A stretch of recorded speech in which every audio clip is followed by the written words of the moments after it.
Olá, sejam todos muito bem-vindos. Para quem não me conhece, eu sou a professora Viviane Góes e vou estar com vocês, dando continuidade ao módulo de LDB, que nós tivemos agora LDB 1 e agora dando continuidade LDB 2. E vamos falar nesse momento especificamente da Lei 8.069 de 13 de julho de 90, que é o ECA, que para quem não sabe é o Estatuto da Criança e do Adolescente, Ele também foi constituído ali na Constituição Federal de 1988, ok? Na época do Fernando Collor de Mello ainda, tá?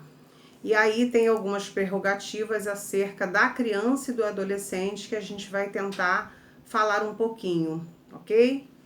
Então vamos lá. Iniciando a apostila, gente, então eu peço para que vocês peguem a apostila, como a gente faz sempre, que vocês possam estar acompanhando. Eu já expliquei que eu, particularmente falando, quem já foi meu aluno, quem conhece, quem já assistiu às minhas aulas presencialmente, sabe que, particularmente falando, eu não me atenho à leitura na íntegra da apostila, e sim de toda a discussão, de parágrafos que se julgam importantes, e a gente vai ampliando as nossas discussões. Porém, todavia, como trata-se de leis, e toda lei ela tem a sua regra, e uma vírgula, uma palavra diferente modifica toda a lei. Eu aqui sempre faço da seguinte forma: eu leio na íntegra e a gente vai discutindo, a gente vai ampliando aí. E se porventura, nos vídeos que vocês estarão assistindo ao decorrer desse módulo, não fique claro, é importante que vocês sinalizem isso lá.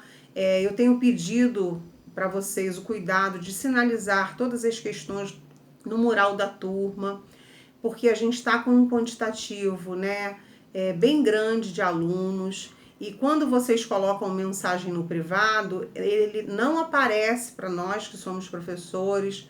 E às vezes a gente coloca ali diversas atividades ao decorrer da aula e fica difícil da gente ler, Vocês são vários, a gente está aí com um número realmente expressivo e às vezes eu não dou conta. Não posso falar pelos colegas, mas eu não dou conta de ver todas as postagens no sentido privado. Então, quando está no mural, fica mais fácil de eu observar e eu responder. Então, peço um pouquinho de compreensão de vocês, um pouquinho de empatia. Nós estamos todos, vivendo um momento difícil, mas é necessário que as aulas sejam nessa modalidade remota. Então, entendam que às vezes não é que o professor não quer responder, é porque realmente fica complicado a gente responder a todos no modo privado. Então, só coloquem realmente no privado aquilo que realmente for de cunho pessoal, aquilo que você não pode expor. E aí sinaliza lá no mural que tem mensagem. Agora tem gente que eu peço sempre isso, e aí quando eu vou lá, tá assim: professora, você recebeu meu trabalho? Professora, você já viu minha nota? Gente, a gente tem um tempo aí para fazer isso, então fiquem tranquilos, vocês receberão, a partir do momento que vocês postam as atividades, que vocês realizam as provas, isso tudo fica registrado, porque é um meio tecnológico. Então não tem como a gente burlar, não tem como a gente esquecer, não tem como o professor falar que não viu, ok? Então vamos fazer esse combinado para que a gente tenha um módulo aí produtivo, para que a gente consiga se ajudar, tá bom? Porque fica exaustivo para mim também e eu acabo não conseguindo ajudar vocês, tá? Então de antemão já peço desculpas, faço esse pedido a vocês, tá bom? E vamos então dar início. Espero que vocês peguem a apostila e a gente vai começar agora a falar sobre a Lei 8.069 de 13 de julho, que dispõe justamente do Estatuto da Criança e do Adolescente. E aí começa dizendo que o presidente da República faz saber que o Congresso Nacional decreta e eu sanciono a seguinte lei. Aí começa aí, do título 1, das disposições preliminares. Lá no artigo 1º, ele vai dizer que esta lei dispõe sobre a proteção integral à criança e ao adolescente. Então, vamos tentar entender isso aí, né? A proteção integral, quando a gente fala dessa proteção integral, é integral realmente em todos os sentidos, né? Emocionalmente, fisicamente, né? Então, assim, são realmente em todos os aspectos, né? Tanto para a criança, e aí quando a gente entende que é criança de 0 a 11 anos e 11 meses, ok? Porque a partir dos 12 anos completos considera-se então um adolescente, tá? Mas isso vai estar mais aí à frente, só para que vocês entendam. Lá no artigo 2º diz o seguinte: considera-se criança para os efeitos desta lei a pessoa até 12 anos de idade incompleto e adolescente, aquela entre 12 e 18 anos de idade. Então, até 18 anos, né? Vamos colocar aí, de 12 a 18 anos é considerado adolescente. Completou 18 anos é maioridade. Porém, todavia, essa lei tem aí, nesse parágrafo único, uma exceção, vamos assim dizer. Aí diz lá, no parágrafo único, nos casos expressos em lei, aplica-se excepcionalmente este estatuto a pessoas entre 18 e 21 anos de idade. Vamos entender esse excepcionalmente. Por que excepcionalmente? Justamente porque essa lei ela vai estar amparada também pela... Agora eu esqueci o nome, pelos atos infracionais, tá? Vamos assim dizer. E aí o que acontece? Se o adolescente, porventura, cometeu algum ato infracional, né? Ele pode estar incluído nessa lei entre os 18 e 20 anos. Ou seja, se ele cometeu algum delito, algum crime na adolescência, essa lei vai ser aplicada a ele até os 21 anos. Tudo bem? Deu para entender? Se não deu, depois vocês sinalizem lá. E aí vamos agora para o artigo 3º. Diz o seguinte: a criança e o adolescente gozam de todos os direitos fundamentais inerentes à pessoa humana, sem prejuízo da proteção integral de que trata esta lei, assegurando-lhes por lei ou por outros meios todas as oportunidades e facilidades a fim de lhes facultar o desenvolvimento físico, o desenvolvimento mental, moral, espiritual e social em condições de liberdade e de dignidade. Desculpa, gaguejei aí. Isso aí é bem interessante. Geralmente, em questões de concurso, eles colocam muito essa questão aí do espiritual e a gente acaba não marcando, entendendo que isso não faz parte da lei, mas sim, tá? A criança, ela tem aí a sua liberdade, né? De se expressar de forma também espiritual, ok? Porque diz aqui, ó, gozam de todos os direitos fundamentais que são inerentes à pessoa humana, ou seja, então qualquer indivíduo tem esse direito, independente da idade. Aí depois ele vai dizer de etnia, de religião, todos têm esse direito, né? Sem nenhum prejuízo de proteção, tá bom?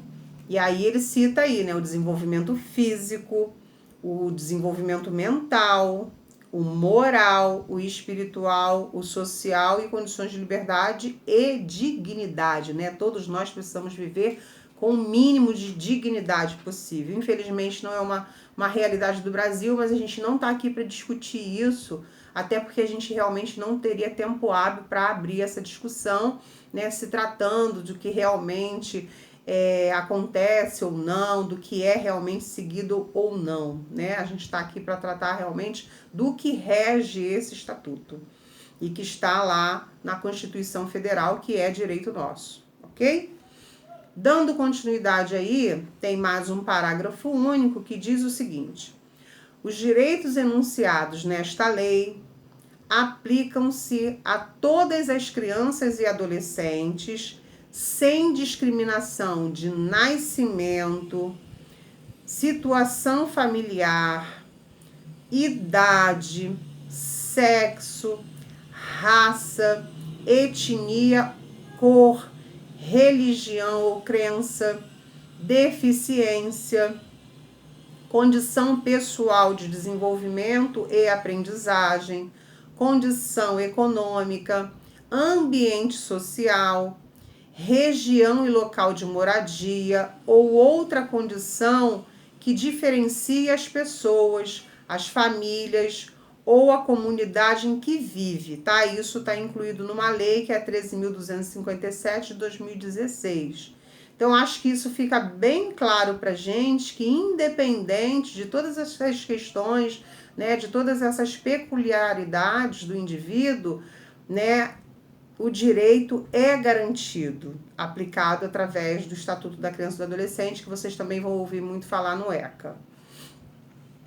Vamos lá agora para o artigo 4º, que diz o seguinte: é dever da família, da comunidade, da sociedade em geral e do poder público assegurar com absoluta prioridade. Tem que ter muita atenção com relação a essas questões, porque eles gostam de falar obrigatoriamente, facultativamente, né? Prioritariamente, e aqui está dizendo absoluta prioridade, né? Então é uma das prioridades a efetivação dos direitos referente à vida, né? A gente precisa manter a integridade física e com relação à vida desse indivíduo, a saúde, a alimentação, a educação, ao esporte, ao lazer, a profissionalização desse indivíduo,